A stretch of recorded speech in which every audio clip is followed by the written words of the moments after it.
It's based here at RAF Fairford with the 99th Expeditionary Reconnaissance Squadron of the United States Air Force. And here it goes, the Lockheed U-2S.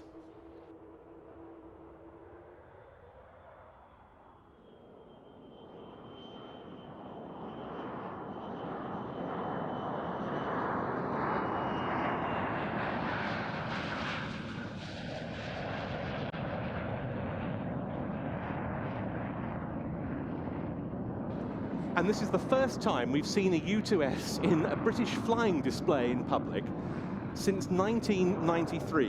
What a sight for RIAT 2024. And we're delighted to have with us at commentary a former U-2 pilot in the form of Popeye, as he's known, Scott Thompson. Scott, welcome to RIAT 24. Well, thank you very much, Ben. It's a pleasure to be here. Absolutely excited to talk to you today about the U-2 and everything that can do today and in the future.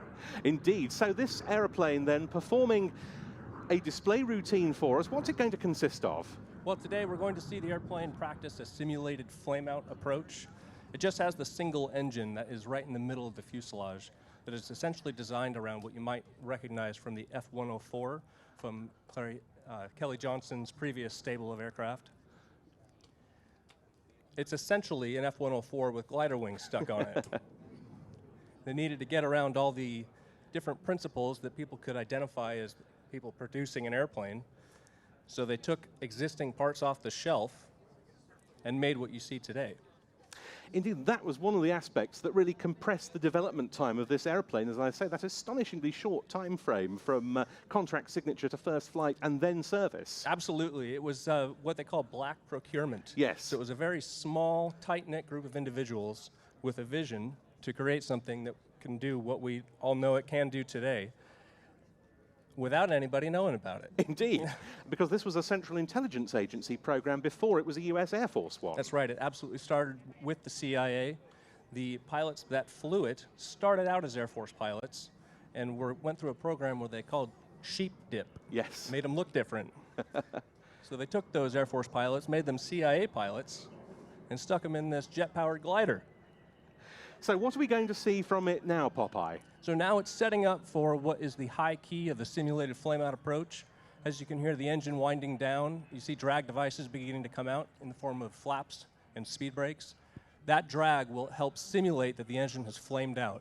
It'll now execute a 360-degree turn down to the runway, at which point it will meet his mobile officer, that's the chase car, where it will talk him down, get very close to the runway, and then take off again for another circuit. But as of right now, that profile that you see is exactly what it would look like if the engine was flamed out.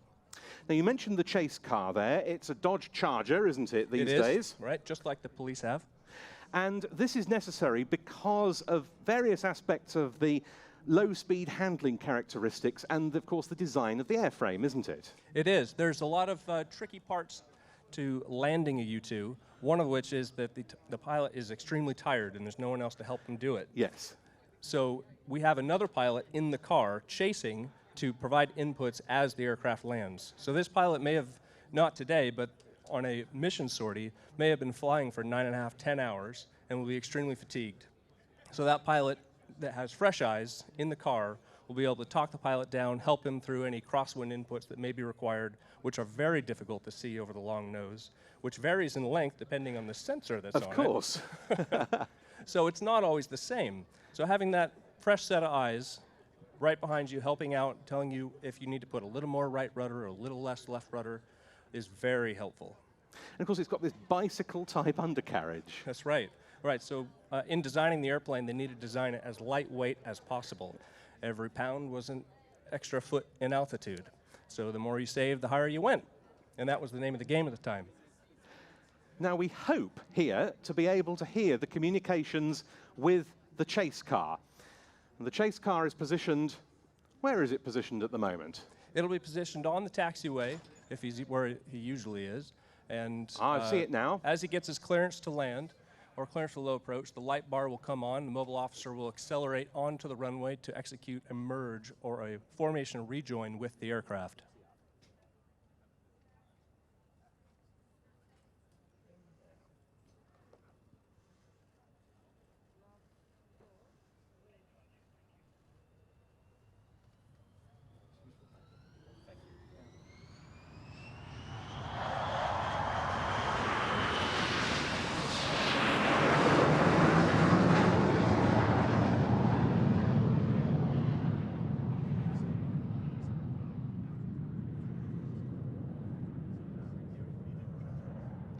Now, the 99th ERS, part of the 9th Reconnaissance Wing, headquartered at Beale Air Force Base, California. That's right. The home drome, as we call it, everyone comes, all roads lead back to Beale. So all the U-2 pilots from Beale end up coming out to the different forward operating locations that we have around the world, to include RAF Fairford. So, next part of the display coming up then.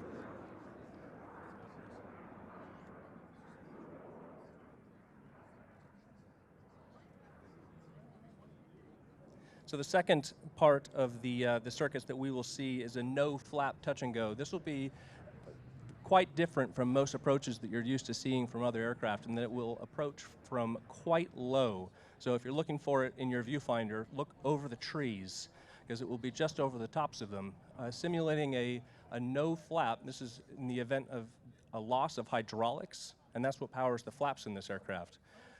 The problem with this is that you're still producing 400 pounds of thrust at idle with that engine. And with those long glider wings on a hot day, that airplane does not want to land. So in order to do that, you need to get right at the bottom of the envelope that will get you to near the runway. So you need to be at the lowest possible approach speed, which, if you are fast, will punish you. For every not fast you are over your calculated approach speed, the aircraft will float an additional 1,000 feet down the runway. Now, if you're working with a short runway, that can quickly become a problem. The procedure in the technical manual for this airplane is that if you actually have this happen on final, you shut the engine down. Otherwise, it might not land. And we haven't yet mentioned the flying clothing that would be typically worn on operations involving these landings involving the chase car. Right. Now, what is normally worn is a David Clark full pressure suit, which is similar to the space suits that were worn by the initial astronauts in the space shuttle program back in America. And it's small variations, but essentially the same suit. And what it is it's just enough to keep you alive in the event of a depressurization. That pilot is would be wearing those gloves if returning from a high altitude flight, but today he's happened to be wearing just a normal flight suit, the green bag that you like to see, and is sporting a U-2 demonstration team patch designed by Cy Blick of the Planes Camera Banter crowd. So hello to you guys, and thanks for supplying that for us, Cy. So basically there's no excuses for this pilot because he's in the easy suit.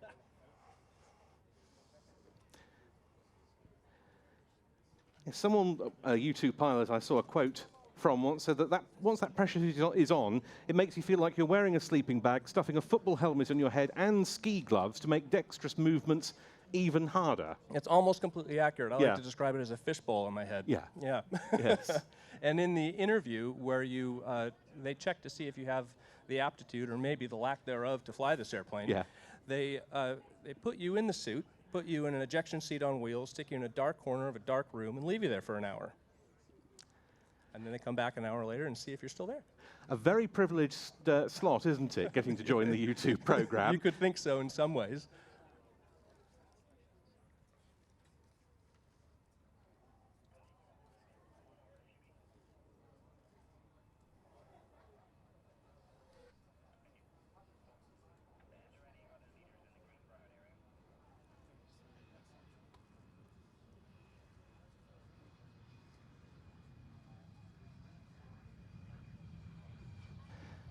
And there you can see the chase car in pursuit as the U-2 rolls down the runway.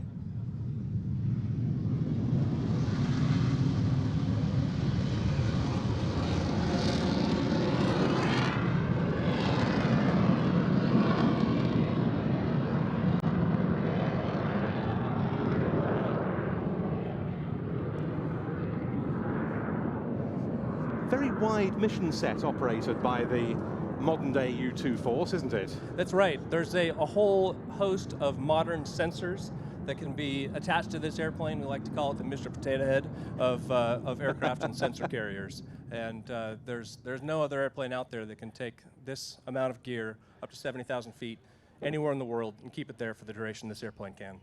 And still being regularly updated. That's right. The aircraft is going through avionics tech refreshes on a regular basis. We have modern cockpit in there that the pilot's able to utilize touchscreen avionics through a glove that's specially optimized for that.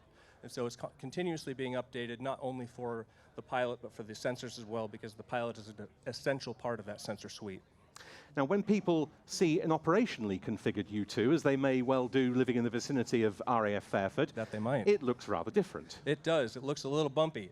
So there's all sorts of things that you'll see on a fully censored aircraft that you may not see on this one. There's one particular part that sticks out, the PEG, the pylon equipment group, is the disc that sits on the back, looks a bit like a shark fin. Yeah. This airplane lacks that piece of equipment, and that's the data link. That is one of the very essential pieces of equipment that allow the sensors to provide near real-time information to the commanders or the battle space. Yeah, and it's a capability that battle space commanders and those higher up the food chain, one might say, have been so reliant on for the best part now of 70 years. That's right. There's not a U-2 pilot out there that wouldn't be able to tell you that they were taking pictures or picking up collect that didn't end up on the president's desk that day.